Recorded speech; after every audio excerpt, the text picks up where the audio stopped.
Video பார்த்தீங்கன்னா முழுக்க முழுக்க முருகர் பக்தர்களுக்கான வீடியோ தான்.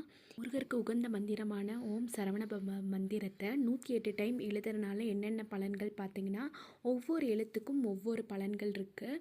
ஓம் சரவண பவ அது சாதாரண வார்த்தை இல்லை, அது முருகருக்கான தாரக மந்திரம்னே சொல்லலாம். ஓம் சரவண பவ மந்திரத்துக்கு என்ன அர்த்தம்னு பார்த்தீங்கன்னா, முதல் எழுத்துக்கு பார்த்தீங்கன்னா செல்வத்தையும் மங்களத்தையும் குறிக்கும். இரண்டாம் எழுத்தான ரா கல்வியையும் ஒளித்தன்மை நிறைந்தவரையும் குறிக்கும். மூன்றாம் எழுத்தான வா எதை குறிக்குதுன்னா முக்தி நலனையும் சாத்விகம் என்னும் உயரிய பண்புகளை குறிக்கும்னு சொல்கிறாங்க. நான்காம் எழுத்தான நா எதை குறிக்குதுன்னா பகைமையை வெல்லக்கூடிய திறனை அதிகரிக்கும்.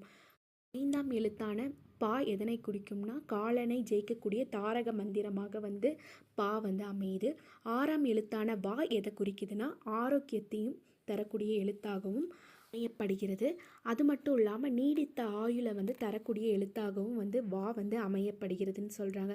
இந்த மந்திரத்தை நம்ம நாள்தோறும் சொல்கிறனால மிகப்பெரிய நன்மையை தரக்கூடிய மந்திரமாக ஓம் சரவணபவ மந்திரம் இருக்குது. அதனால் நம்ம டெய்லியும் சொல்ல முடியலனா கூட நான் ஒரு நோட்டில் 108 முறை எழுதுறது ரொம்பவே நல்லது. இந்த 108 முறை எழுதுறதை நம்ம வீட்டு பூஜை அறையிலும் வைத்துக்கலாம். அப்படி இல்லைனா கோவிலில் முருகருக்கு மாலையாகவும் செலுத்த. வீடியோ உங்களுக்கு பிடிச்சிருந்தா நம்ம சேனலை சப்ஸ்கிரைப் பண்ணிக்கோங்க. கமெண்டில் ஓம் சரவணபவன் கமெண்ட் பண்ணுங்கள்.